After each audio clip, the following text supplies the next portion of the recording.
In June of 1972, a woman appeared in Cedars-Sinai Hospital in nothing but a white, blood-covered gown. Now this, in itself, should not be too surprising, as people often have accidents nearby and come to the nearest hospital for medical attention.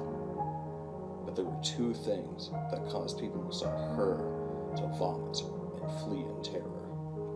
The first being that she wasn't exactly human. She resembled something close to a mannequin, but had the dexterity and fluidity of a normal human being. Her face was as flawless as a mannequin's, devoid of eyebrows and smeared in makeup. There was a kitten clamped in her jaws, so unnaturally tight that no teeth could be seen, and the blood was still squirting out over her gown and onto the floor. She then pulled it out of her mouth, tossed it aside, and collapsed. From the moment she stepped through the entrance to when she was taken to a hospital room and cleaned up before being prepped for sedation, she was completely calm, expressionless, and motionless. The doctors thought it best to restrain her until the authorities could arrive, and she did not protest.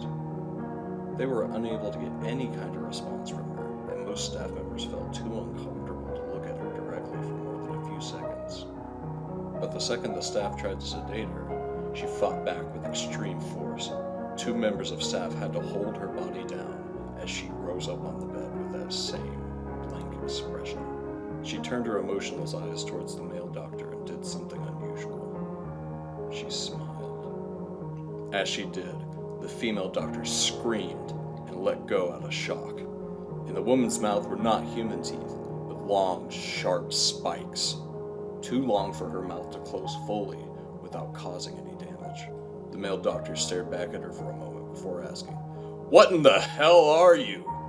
She cracked her neck down to her shoulder to observe him, still smiling. There was a long pause.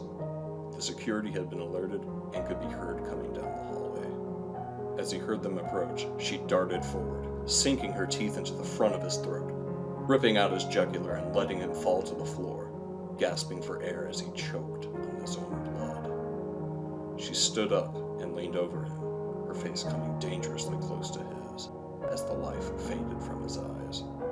She leaned closer and whispered in his ear, "I am God." The doctor's eyes filled with fear as he watched her calmly walk away to greet the security guards. His last ever sight would be watching her feast on them one by one. The female doctor who survived the incident named her the Expressionless. There was never a sighting of her again.